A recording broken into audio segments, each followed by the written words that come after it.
Hey, Richard Bryce here, Tennis Hacker. If you feel like you lose sight of the ball at the very last second, could be on your forehand, your backhand, your volleys, but you're trying to track the ball onto your strings, and then somewhere, and it's often right before you make contact, you kind of lose sight of the ball.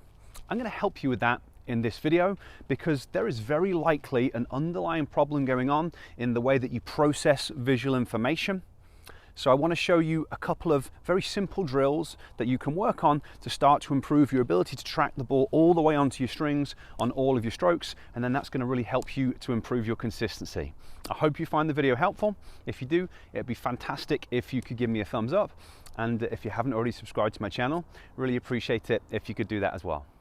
Ball tracking is one of the most difficult parts of tennis because it requires a number of different visual skills to be able to functioning at a high level so that you can watch the ball and track it all the way onto the contact point on the variety of different shots that you need to hit. And if you're struggling to watch the ball through contact, especially if you're losing it right at the last second, there's obviously something going on within your visual system that's creating a problem, but it points a little bit more specifically to one specific area. So I'm going to explain what that is. Now, for a basic understanding of how your visual system works, your eyes are basically like camera lenses. Their job is to point at the target, and the target that we're trying to track is the ball. We've then got 6 muscles that move your eyes in the different directions, and their job is to keep your eyes lined up on the ball.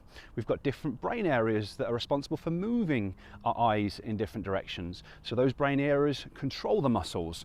And if you're tracking the ball from left to right, it's slightly different brain areas to if you're tracking the ball from right to the left. And that's why some players can struggle with one shot, but they're completely fine on another. But that's kind of the basic visual component. We've also got something else that gets involved, and that's the balance system in our inner ear.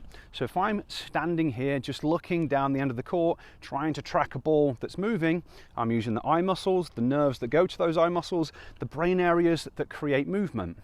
But when you get to the end of your shot, as you're swinging to try and hit the ball, what's also happening is you're getting a lot of head movement. So it's not just your eyes that are involved. We're now moving our head to try and turn our head through to contact. And we've got a balance system, a vestibular system that lives in our inner ear.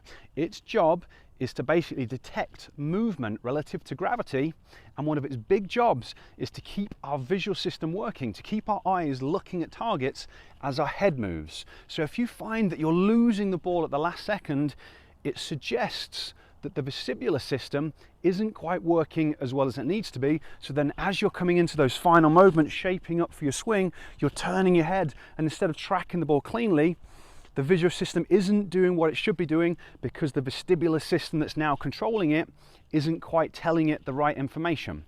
So what you're going to need to do to address the situation is a little bit of work on that vestibular system that lives in the inner ear.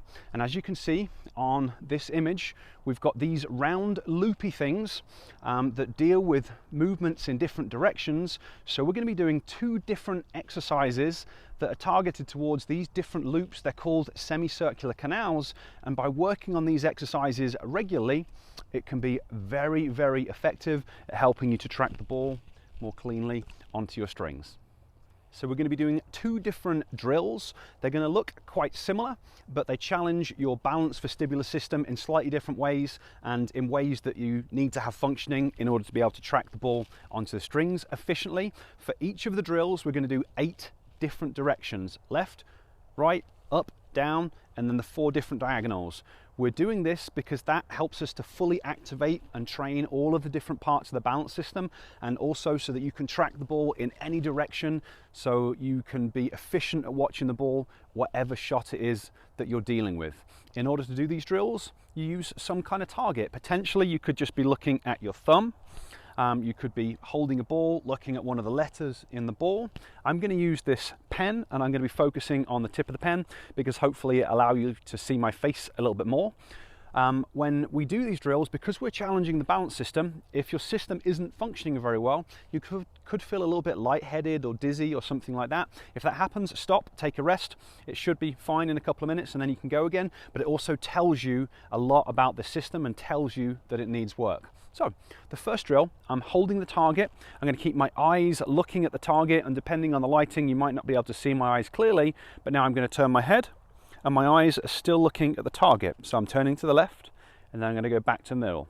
Turning to the left and back to the middle. And my job is to really focus on the target that I'm looking at.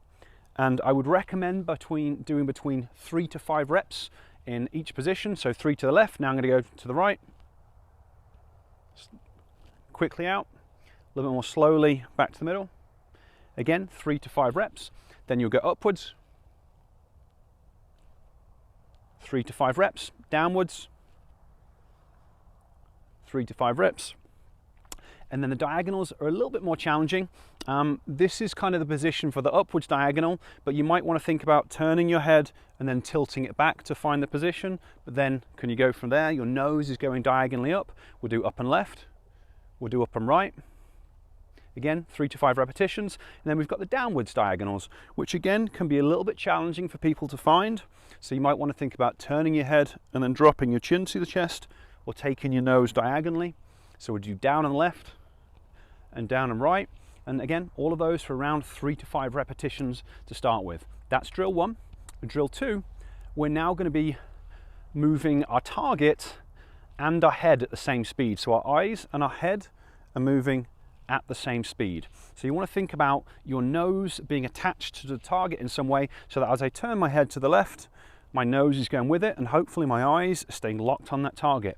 And again, your job is to try and focus precisely on the target that you're looking at. 3 to 5 on the left, 3 to 5 on the right, 3 to 5 going up. So you can see we're going into the same positions that we've just done. So now I'm going downwards, and then again for the diagonals, same positions, up and left, up and right, down and left, down and right. Okay, so there you have it. 2 very simple drills, but if you work on them consistently, it's going to improve your ability to track the ball onto your strings on all of your shots, and hopefully you can get to the point where you're not losing it. But if you don't get to that point, don't worry. This is just the tip of the iceberg when it comes to vision training and working with brain-based training in tennis. There could potentially be a lot of different things going on and other areas that you might need to focus on to address this particular problem, or maybe some of the other problems that you're facing on court. Because if you're struggling with things like late preparation or poor timing or not being able to adjust your technique, often there are skill components underpinning that. Your ability to read where the ball's going, your level of coordination, these are all factors as to how well you can play.